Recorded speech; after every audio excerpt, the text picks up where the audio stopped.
Hello everyone, welcome to Arpita Sharma classes. This is your educator Jashan and this class will be on NCERT class 11th chapter Judiciary. You can subscribe to Simplifying UPSC with these for daily Hindu news analysis, important international organization, polity classes, economics classes and much more. Arpita ma'am also takes classes on Unacademy Plus. You can use code Sharma20 to get 10% discount there. To get all the PDFs, notifications, class notes, you can join our Telegram channel, which is Simplifying UPSC with Ease. Now let's come to the topic for today, judiciary. The question is, why do we need an independent judiciary? एक स्वतंत्र न्यायपालिका की जरूरत क्या है? मतलब why do we need a judiciary? जब हम सोसाइटी में रहते हैं तो लोगों के बीच, लोगों के स्टेट के साथ, मतलब जो लोग रहते हैं उनके बीच डिस्प्यूट्स का अराइज होना स्वाभाविक ही है. To settle all these disputes according to the principle of rule of law, judiciary is necessary. ठीक है. तो अब ये principle of rule of law क्या है? Principle of rule of law ये कहता है कि चाहे कोई भी पर्सन हो, वो रिच हो या पुअर हो, मैन हो या वुमेन हो, फॉरवर्ड कास्ट या बैकवर्ड कास्ट से हो, किसी भी तरह का इंडिविजुअल हो, उसके ऊपर सेम लॉ लागू होगा. ठीक है. मतलब क्या है कि आपके ऊपर जो लॉ इन्फोर्स होना है, that doesn't depend upon your class, your gender और योर कास्ट. ठीक है.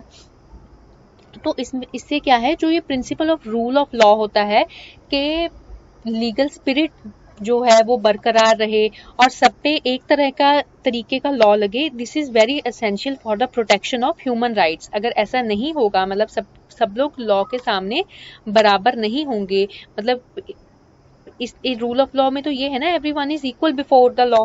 ठीक है. अगर ऐसा नहीं होगा तो फिर ह्यूमन राइट्स को प्रोटेक्ट करना मुश्किल हो जाएगा. फिर ऐसा हो जाएगा कि कई लोग दूसरे लोगों के ह्यूमन राइट्स को इन्फ्रिंज कर रहे हैं. ठीक है. This principle is essential for protection of human rights. This principle was popularized in 19th century by A.V. Dicey. ठीक है. ये जो कॉन्सेप्ट है ये पहले से है, लेकिन इनको पॉपुलराइज करने में A.V. डाइसी का बहुत बड़ा हाथ है. ठीक है. अब दो तरह का कॉन्सेप्ट होता है स्टूडेंट्स. एक होता है रूल ऑफ लॉ, जिसके बारे में हमने अभी बात की कि जो इंडिया में है. दूसरा होता है rule by law. Rule by law पता क्या होता है? कि बाय लॉ, कि जो भी लॉ बन गया वैसे ही चलेगा. ठीक है. कि अगर किसी कंट्री की लॉ मेकिंग बॉडी जो है, जो कानून बनाती है, अगर उसने कुछ भी लॉ बना दिया, जैसे चाहे वो बहुत तानाशाही वाला लॉ हो, मतलब बहुत ज्यादा स्ट्रिक्ट हो, उसके प्रोविजंस अच्छे ना हो सारे सिटीजन्स के लिए, पर लॉ बन गया तो लॉ बन गया, फिर वो वैसे ही चलेगा, चाहे उससे वहां पे रहने वाले लोगों के ह्यूमन राइट्स इन्फ्रिंज ही क्यों ना हो. उस चीज को बोला जाता है रूल बाय लॉ, कि जो लेजिस्लेचर ने लॉ बना दिया वो वैसे ही चलेगा, फिर ह्यूमन राइट्स के बारे में नहीं सोचा जाएगा. This can become instrument of oppression. It can give legitimacy to enactment of laws that can abridge basic human rights. कि जो रूल बाय लॉ होता है ना स्टूडेंट्स, उससे ऑपरेशन होने के, सिटीजन्स के ऑपरेशन के चांसेस बहुत होते हैं. ठीक है. लेकिन रूल ऑफ लॉ क्या कहता है कि हमें ऐसे लॉज बनाने हैं जिससे बेसिक ह्यूमन राइट्स भी अब्रिज ना हो. ठीक है. तो अगर लेजिस्लेचर बाय चांस कुछ ऐसा लॉ बना देती है which is against the basic human rights, तो वो वाला लॉ जो है वो नल एंड वॉइड डिक्लेयर किया जा सकता है. ठीक है. तो to preserve the rule of law, constitution has conferred writ jurisdiction under article 32 to supreme court and 226 to high courts. तो क्या है कि रूल ऑफ लॉ को बरकरार रखने के लिए हमारे इंडिया में क्या है, कॉन्स्टिट्यूशन ऑफ इंडिया ने ये सुप्रीम कोर्ट और हाई कोर्ट्स को रिट ज्यूरिसडिक्शन की पावर दी है. इसके अंडर क्या होता है कि अगर किसी पर्सन के बेसिक ह्यूमन राइट्स इन्फ्रिंज हो रहे हैं तो वो डायरेक्टली हाई कोर्ट या सुप्रीम कोर्ट में जा सकता है, डायरेक्ट अपील कर सकता है, डायरेक्ट वहां पे. ठीक है. तो नेक्स्ट क्वेश्चन है कि इंडिपेंडेंस, जुडिशरी की इंडिपेंडेंस क्यों जरूरी है? जुडिशरी की इंडिपेंडेंस इसलिए जरूरी है ताकि वो अपना काम अच्छे तरीके से, without any interference from other organs of government के बाकी ऑर्गन्स कौन कौन से हैं? लेजिस्लेचर जो कानून बनाता है और एग्जीक्यूटिव जो कानूनों को इम्प्लीमेंट करता है, मतलब उनके इंटरफेरेंस के बिना अपना काम कर सके अच्छे तरीके से. तो इसलिए इंडिपेंडेंस ऑफ जुडिशरी बहुत ज्यादा जरूरी है. ठीक है. To avoid interference of other organs of state. तो इसके लिए क्या किया गया है? तो पहले तो ये है कि legislature is not involve in the process of appointment of जजेस। ठीक है स्टूडेंट्स, लेजिस्लेचर क्या होता है? पार्लियामेंट, मतलब लॉ मेकिंग बॉडी। तो सपोज करो अगर जो लॉ मेकिंग बॉडी थी, लोकसभा के मेंबर्स या राज्यसभा के मेंबर्स जो हैं, अगर पार्लियामेंट का हाथ होता सुप्रीम कोर्ट के जजेस को अपॉइंट करने के लिए, तो क्या वो सुप्रीम कोर्ट के जजेस इंडिपेंडेंटली फंक्शन कर पाते? अगर किसी एमपी के अगेंस्ट कोई केस आ रहा है तो क्या वो इंडिपेंडेंट तरीके से रूल ऑफ लॉ के अकॉर्डिंग जजमेंट दे पाते? उन्हें तो लगता है कि हमें अपॉइंट ही इन्होंने किया है। ठीक है, तो इसलिए ये रखा गया है कि लेजिस्लेचर की इन्वॉल्वमेंट नहीं है इन द अपॉइंटमेंट ऑफ जजेस। दूसरा है जजेस ऑफ हैव फिक्स्ड टेन्योर। ठीक है, कि जो जजेस हैं उनका टेन्योर, वो कितने टाइम तक ऑफिस में रहेंगी, ये फिक्स है। ठीक है, तो और तीसरा है प्रोसीजर टू रिमूव जजेस इज वेरी डिफिकल्ट। किसी सुप्रीम कोर्ट के जज को रिमूव करने का प्रोसेस बहुत डिफिकल्ट है।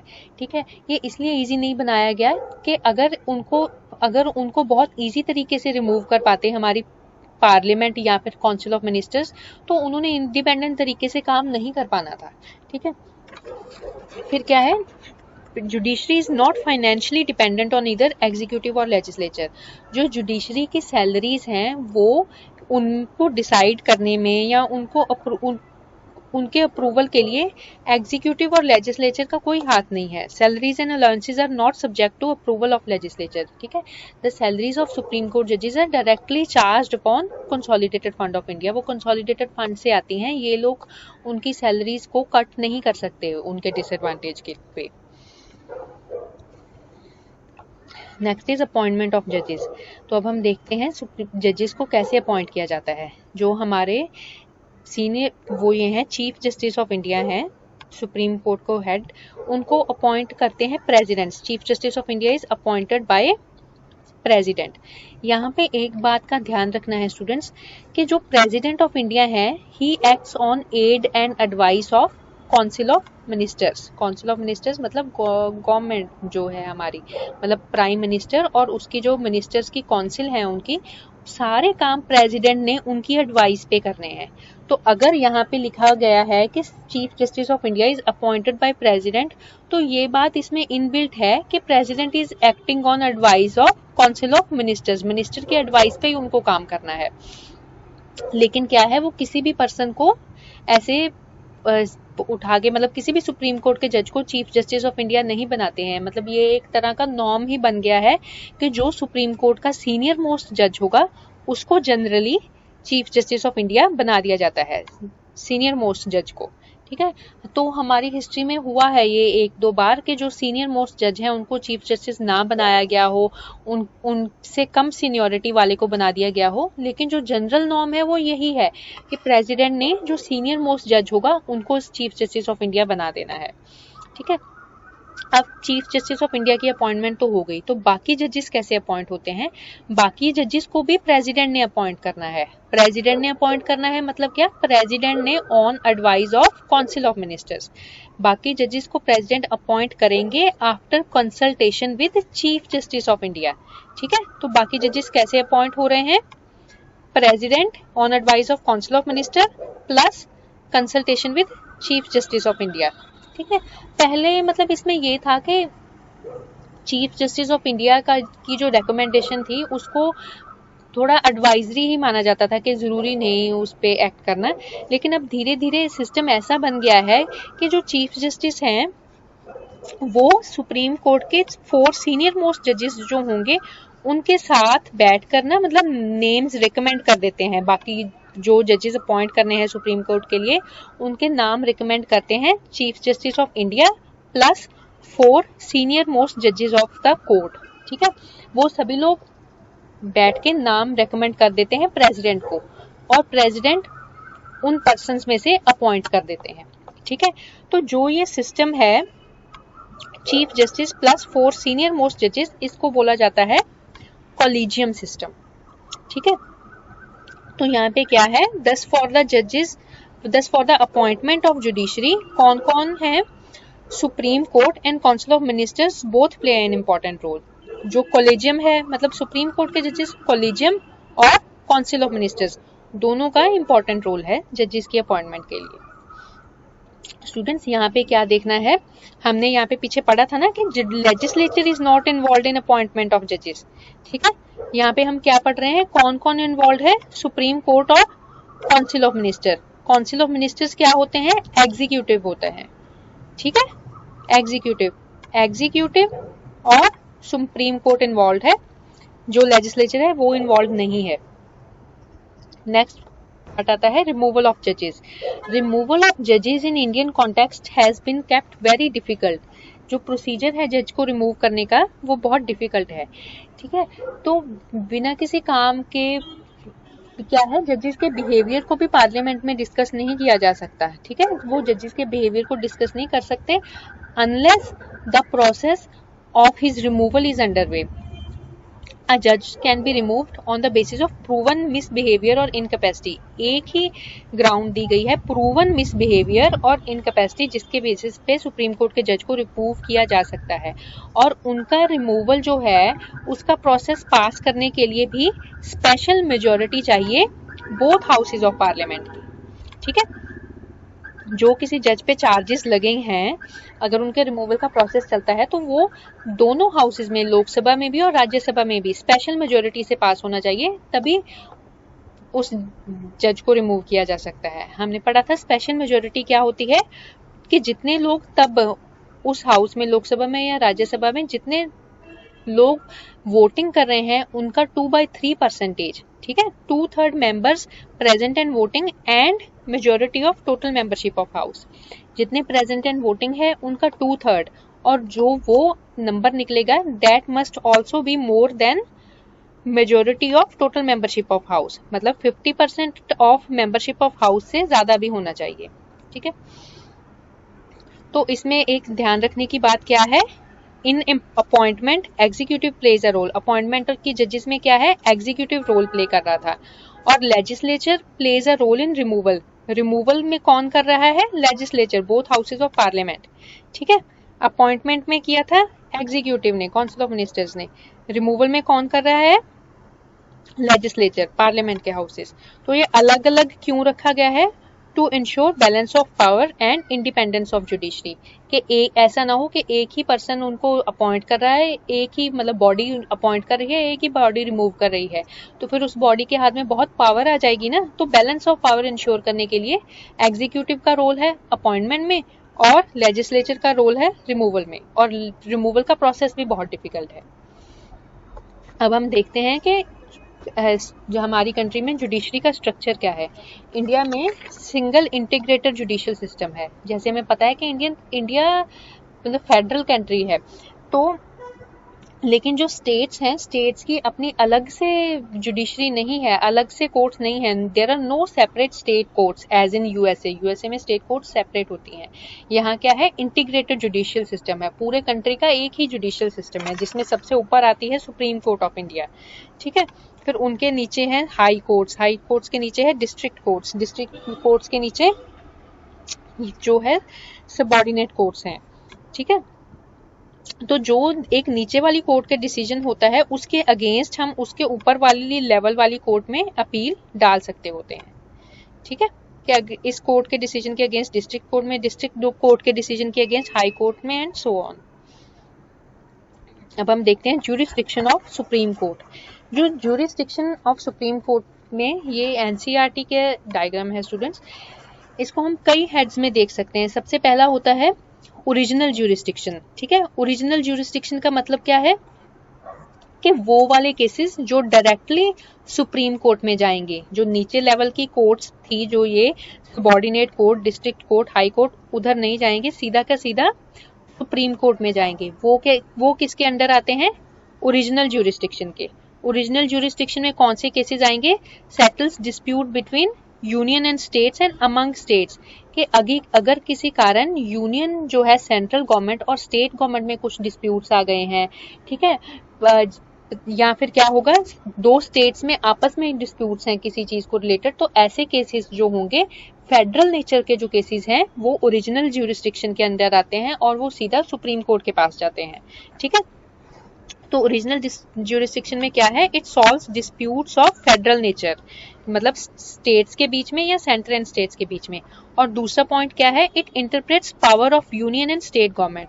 ठीक है, जैसे कुछ ऐसा है कि किसी सब्जेक्ट पे यूनियन ने लॉ बना दिया, लेकिन स्टेट्स का मानना है कि वो तो हमारे एरिया में आता था, स्टेट लिस्ट में आता था, तो ये हमारे फेडरल पावर्स को इन्फ्रिंज हो रही हैं।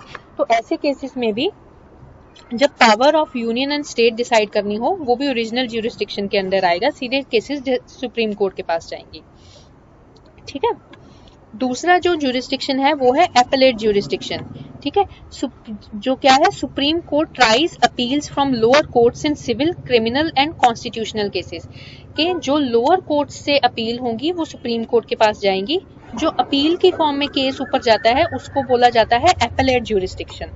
ठीक है, एपेलेट ज्यूरिसडिक्शन में क्या होता है, supreme court will reconsider the case and legal issues involve. किसी केस को सुप्रीम कोर्ट एपेलेट ज्यूरिसडिक्शन में रिकंसिडर करती है और उसमें क्या लीगल इश्यूज इन्वॉल्व हैं वो देखती है।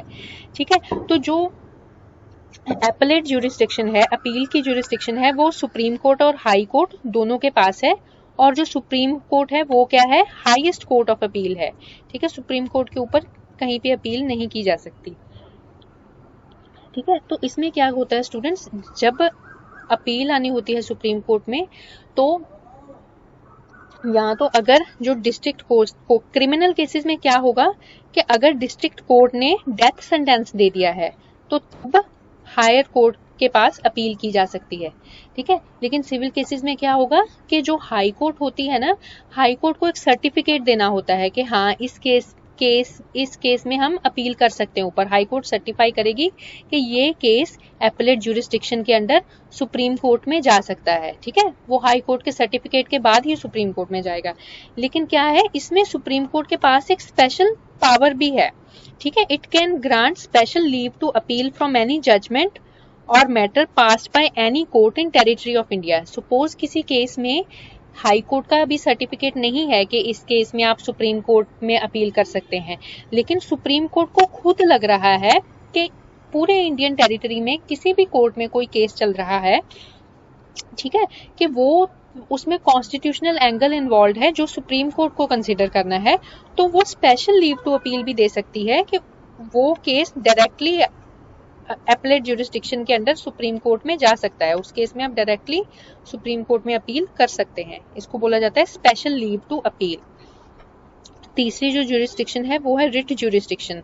तो क्या supreme court can issue writs of habeas corpus, mandamus, prohibition, certiorari and quo warranto to protect the individual rights of fundamental rights of individual. तो अगर किसी भी इंडियन सिटीजन के फंडामेंटल राइट्स इन्फ्रिंज हो रहे हैं तो वो डायरेक्टली, उनके पास चॉइस है, वो हाई कोर्ट में अपील कर सकते हैं या फिर डायरेक्टली सुप्रीम कोर्ट में अपील कर सकते हैं, और सुप्रीम कोर्ट ये रिट्स इशू कर सकती है। एक और है सुप्रीम कोर्ट की एडवाइजरी ज्यूरिसडिक्शन। एडवाइजरी ज्यूरिसडिक्शन क्या होता है, supreme court advises the president on matters of public importance and law. के जो प्रेसिडेंट होते हैं वो किसी पब्लिक इंपॉर्टेंस के मैटर पे, किसी भी मैटर पे सुप्रीम कोर्ट की एडवाइस मांग सकते होते हैं। ये इसका जो आर्टिकल है स्टूडेंट्स, ये आर्टिकल 143 में आता है, 143, ये बहुत इंपॉर्टेंट है।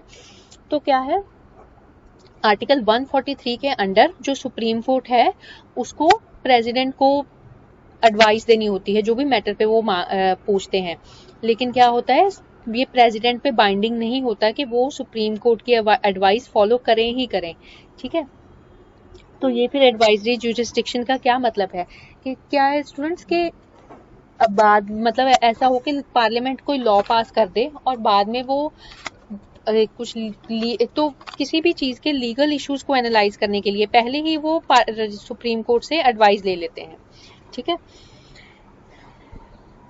एक आर्टिकल 137 है, उसमें क्या है, 137 कहता है supreme court has power to review any judgment pronounced और ऑर्डर मेड बाय इट।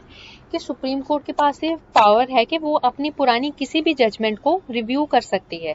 ठीक है स्टूडेंट्स, अब ऐसा है कि जैसे टाइम चेंज होता है वैसे सोशल सिचुएशंस जो हैं वो चेंज होती रहती हैं। मतलब 1947 में कुछ और तरह की सिचुएशंस होंगी, 1970s में और अभी 2020 में कुछ और तरह की।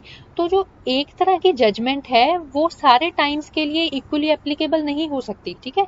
तो आर्टिकल 137 ऑफ कॉन्स्टिट्यूशन के अंडर सुप्रीम कोर्ट ये के पास भी पावर है कि वो अपनी ही जजमेंट को रिव्यू कर सकते हैं, ठीक है।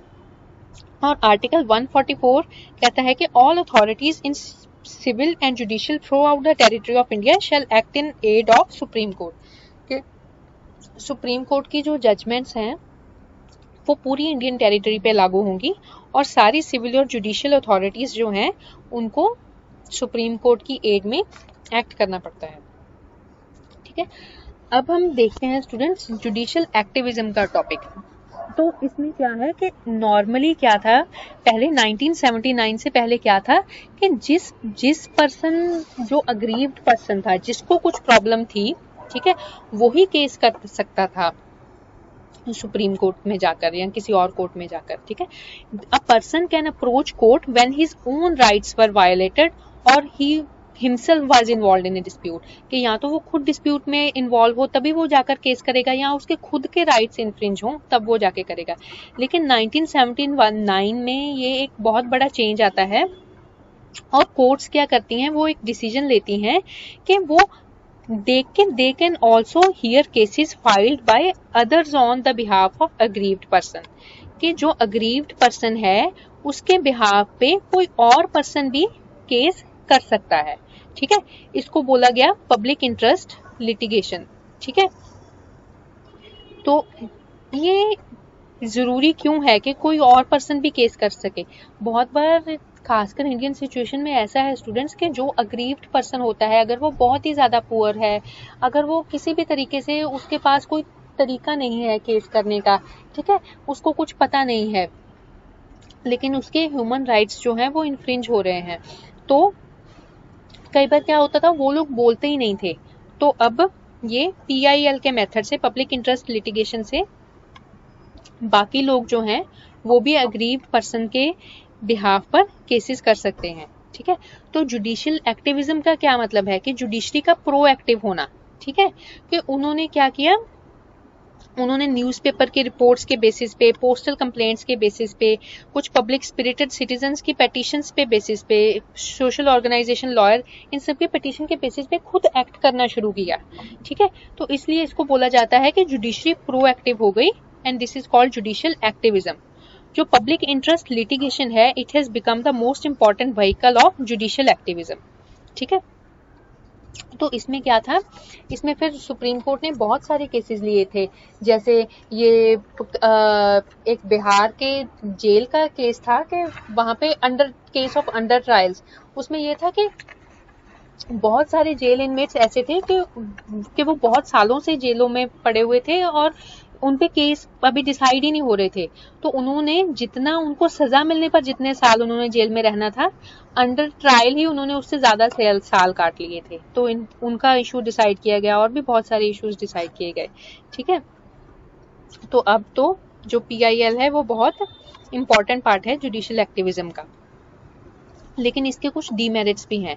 अगर अब ये हो गया है ना कि कोई भी पर्सन किसी के बिहाफ पे भी क्या कर सकता है, पब्लिक इंटरेस्ट लिटिगेशन डाल सकता है, ठीक है, केस लेकर आ सकता है। तो इससे क्या हुआ है कि जो कोर्ट्स हैं, कोर्ट्स में नंबर ऑफ अनसॉल्व्ड केसेस बहुत ज्यादा बढ़ चुके हैं। It has led to overburdening of courts, ठीक है। तो एक तो ये हो गया कि कोर्ट्स ओवरबर्डन हो गई, बहुत ज्यादा केसेस आ गए। दूसरा क्या हुआ, it has blurred the line of distinction between executive and legislature on one hand and judiciary on the other, कि PIL के चलते, जुडिशियल एक्टिविज्म के चलते सुप्रीम कोर्ट ने बहुत से ऐसे केसेस डिसाइड किए, जैसे पोल्यूशन के रिलेटेड कि नॉइज पोल्यूशन नहीं होना चाहिए, दूसरा पोल्यूशन नहीं होना चाहिए, या करप्शन ऑफ ये MLAs एंड MPs, ये सारे केसेस डिसाइड किए। तो क्या है, ये जो सारे काम है, रिड्यूसिंग पोल्यूशन, रिड्यूसिंग करप्शन और इलेक्टोरल रिफॉर्म्स, ठीक है, ये किसके काम है? These have to be done by administration, ये एग्जीक्यूटिव के काम है ये सब करना, ये जुडिशरी के काम नहीं है। जुडिशरी का काम है डिस्प्यूट्स को सॉल्व करना, ठीक है। तो these have to be done by administration under guidance of legislature. तो यहाँ पे क्या बोला जाता है कि जुडिशियल एक्टिविज्म के चलते जो जुडिशरी है वो लेजिस्लेचर और एग्जीक्यूटिव के कामों में इंटरफेयर कर रही है. It has led to blurring of line of distinction between these two organs and judiciary. ठीक है, कि ये इंटरफेरेंस ज्यादा होने लग गया है कि जुडिशरी को जुडिशरी का काम करना चाहिए और एग्जीक्यूटिव को एग्जीक्यूटिव का काम करने देना चाहिए. अब हम देखते हैं issue of judiciary and rights. ये बोला जाता है कि judiciary is the protector of rights of individual. तो जो जुडिशरी है वो जो इंडियन सिटीजन्स हैं उनके राइट्स को कैसे प्रोटेक्ट करती है. पहला तो है by issuing writs of habeas corpus, mandamus etcetera. जो सारे ये रिट्स हैं सर्टिओररी, इन सबको इशू करके वो इंडिविजुअल के राइट्स को प्रोटेक्ट कर सकती है. ठीक है, जिस भी पर्सन के ह्यूमन राइट्स इन्फ्रिंज हो रहे हो वो डायरेक्टली सुप्रीम कोर्ट में कर सकता है अपील, और सुप्रीम कोर्ट ये रिट्स इशू करती है. इनके लिए आर्टिकल्स कौन से हैं? आर्टिकल 32 है जो रिट्स इशू करने की पावर देता है सुप्रीम कोर्ट को. ठीक है, और आर्टिकल 226 किसको ये पावर देता है? हाई कोर्ट को. ठीक है, फिर आगे क्या है? दूसरा क्या है? Supreme court can declare any law unconstitutional and दस अनऑपरेशनल. तो ये आर्टिकल 13 ऑफ कॉन्स्टिट्यूशन है. ये क्या कहता है कि अगर कोई भी लॉ बनाता है, लेजिस्लेचर हमारा कोई कानून बनाता है, ठीक है, जो कि फंडामेंटल राइट्स को इन्फ्रिंज कर रहा है, फंडामेंटल राइट्स के अगेंस्ट जा रहा है या अनकॉन्स्टिट्यूशनल है, कॉन्स्टिट्यूशन के प्रोविजंस के ऑपोजिट है, तो सुप्रीम कोर्ट के पास ये पावर है कि वो उस लॉ को अनकॉन्स्टिट्यूशनल डिक्लेयर कर दे. फिर क्या होगा? वो वाला लॉ जो है वो नल एंड वॉइड हो जाता है. ठीक है, ये जो है जुडिशियल रिव्यू जो है, ये जो आर्टिकल 13 है, 13 से जुडिशियल रिव्यू की पावर आती है सुप्रीम कोर्ट की. ठीक है, जुडिशियल रिव्यू क्या है? This is the power of supreme court to determine constitutionality of any law. कि जुडिशियल रिव्यू से कि अगर कोई लॉ पार्लियामेंट पास कर दे जो कि अनकॉन्स्टिट्यूशनल हो, तो जुडिशरी उसे रिव्यू भी कर सकती है. इस चीज को क्या बोलते हैं? Judicial review. ठीक है, review of supreme court can review a legislation on 2 grounds. 2 grounds पे सुप्रीम कोर्ट किसी लेजिस्लेशन को रिव्यू कर सकती है. If they violate fundamental rights, अगर वो कोई भी लॉ, कोई भी कानून, लेजिस्लेशन फंडामेंटल राइट्स के अगेंस्ट हो, तब भी उसको रिव्यू कर सकती है. ठीक है, उसको अनकॉन्स्टिट्यूशनल डिक्लेयर कर सकती है. या वो फेडरल डिस्ट्रीब्यूशन ऑफ पावर्स के जो डिस्ट्रीब्यूशन ऑफ पावर्स दी गई हैं हमारे कॉन्स्टिट्यूशन के, उनके अगेंस्ट जा रहा हो. ठीक है, जो सेंटर है वो स्टेट्स की पावर्स को अपने अंडर ले रही हो, ठीक है, उनको फंक्शन ना करने दे रही हो. ये सब फेडरल डिस्ट्रीब्यूशन ऑफ पावर्स के केसेस में भी जो जुडिशरी है वो रिव्यू कर सकती है केसेस को. जो नेक्स्ट और लास्ट टॉपिक है हमारा, इसमें सब टॉपिक है, वो है जुडिशरी एंड पार्लियामेंट. स्टूडेंट्स, क्या है हमारे इंडियन कॉन्टेक्स्ट में जो डिफरेंट ऑर्गन्स ऑफ गवर्नमेंट हैं, जैसे लेजिस्लेचर, एग्जीक्यूटिव और जुडिशरी, उनके पास उनकी जो सेपरेशन ऑफ पावर्स है वो बहुत ही डेलिकेट है. ठीक है, लेजिस्लेचर का क्या काम होता है? उसका काम होता है मेकिंग लॉज. ठीक है, कानून बनाना और अमेंडिंग द कॉन्स्टिट्यूशन. ठीक है, एग्जीक्यूटिव का काम क्या होता है? इन लॉज को इम्प्लीमेंट करना. ठीक है, जुडिशरी का काम क्या होता है? डिस्प्यूट्स को सेटल करना और ये डिसाइड करना कि जो लॉ बनाए गए हैं क्या वो कॉन्स्टिट्यूशन के अकॉर्डिंग हैं भी हैं कि नहीं. तो क्या है कि बहुत सारे शुरू से ही बहुत सारे केसेस ऐसे आते रहे हैं कि जिसमें पार्लियामेंट मतलब लेजिस्लेचर और जुडिशरी में जिसके कारण डिस्प्यूट हो जाता था. ठीक है, कि बहुत सारे डिफरेंसेस राइज हो जाते थे. जैसे ये था, सबसे पहले था राइट टू प्रॉपर्टी को लेकर इशू था. जब ये लैंड रिफॉर्म्स इंप्लीमेंट करने थे ना, तो लैंड रिफॉर्म्स को इंप्लीमेंट करने के लिए लेजिस्लेचर चाहती थी कि राइट टू प्रॉपर्टी जो है वो फंडामेंटल राइट से निकाल दिया जाए. पहले क्या था? राइट टू प्रॉपर्टी भी था ना फंडामेंटल राइट्स में. अगर right to property fundamental rights में होगा तो हम लैंड रिफॉर्म्स इंप्लीमेंट नहीं कर सकते थे, क्योंकि लैंड रिफॉर्म्स में क्या है कि अगर किसी पर्सन के पास एक जो मैक्सिमम लिमिट है उससे ज़्यादा लैंड होगी तो वो गवर्नमेंट उस लैंड को ले लेगी और बाकी लोगों में बांट देगी या मतलब कुछ और अरेंजमेंट करेगी उसका. तो लैंड रिफॉर्म्स को इम्प्लीमेंट करने के लिए लेजिस्लेचर चाहता था कि वो फंडामेंटल राइट्स में से निकल जाए. तो एक बड़ा क्वेश्चन आता था सामने कि क्या लेजिस्लेचर के पास ये पावर है कि वो fundamental rights written in the constitution उसको चेंज कर सकती है. तो ये इशू काफ़ी ज़्यादा चलता रहा. तो बाद में क्या हुआ, 2003 में एक केशव नंदा भारती केस के अंदर एक बहुत इंपॉर्टेंट रेगुलेशन आई, जहां पे सुप्रीम कोर्ट ने कॉन्सेप्ट दिया बेसिक स्ट्रक्चर ऑफ कॉन्स्टिट्यूशन का। ठीक है, ये कॉन्सेप्ट था कि जो कॉन्स्टिट्यूशन का बेसिक स्ट्रक्चर है उसको लेजिस्लेचर अमेंड नहीं कर सकता, उसको नहीं हिला सकते, लेकिन जो बेसिक स्ट्रक्चर से बाहर हैं चीजें उनको वो चेंज कर सकते हैं। और ये बोला गया कि जो राइट टू प्रॉपर्टी है वो बेसिक स्ट्रक्चर में नहीं आता, इसलिए आप उसको चेंज कर सकते हो, फंडामेंटल राइट से हटा भी सकते हो, जैसे अब वो फंडामेंटल राइट्स में नहीं है। ठीक है, लेकिन जो बेसिक स्ट्रक्चर होगा उसको आप अमेंड नहीं कर सकते। और क्या क्या चीजें बेसिक स्ट्रक्चर में आती हैं ये कौन डिसाइड करेगा? ये सुप्रीम कोर्ट ही डिसाइड करेगा। ठीक है, तो इस बेसिक स्ट्रक्चर के कॉन्सेप्ट के आने से काफी डिस्प्यूट्स सॉल्व हो गए, लेकिन अभी भी कई कारणों में डिस्प्यूट्स हो जाते हैं।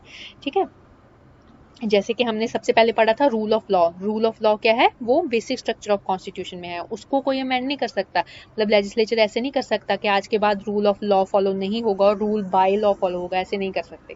ठीक है, तो और कौन से डिस्प्यूट अराइज हो सकते हैं? वो इस रिलेटेड हैं कि जैसे parliament has the power to punish its MPs और एमपीज को, मतलब कुछ पनिशमेंट देने का, उनको रेगुलेट करने का पावर पार्लियामेंट के पास होता है।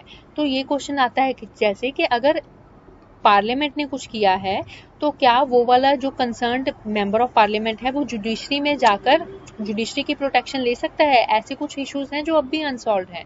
ठीक है, तो क्योंकि ये very thin line of separation of powers है इंडियन कॉन्टेक्स्ट में, तो इसलिए इश्यूज राइज होते रहते हैं। ठीक है, this was all for today students, thank you.